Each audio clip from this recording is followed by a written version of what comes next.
RE, go. RE now.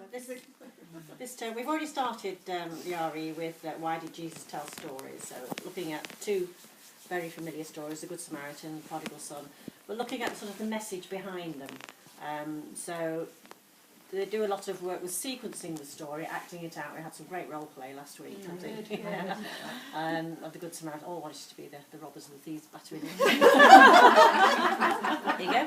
So we're talking about, then we'll take that a little bit further then this week about how do you be a good neighbour, and what would you do how would you help a friend, and looking at various characters. We've got some pictures to look at and what could be done to help the people, and who is our neighbour basically. It's sort of, you try your best to help everybody.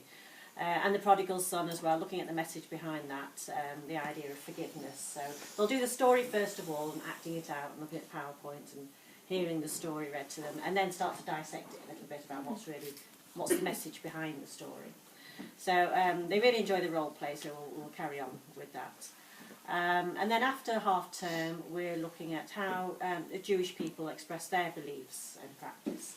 So looking at their festivals, Shabbat, their Sabbath day, what they do, how they prepare for that, and how children prepare for that.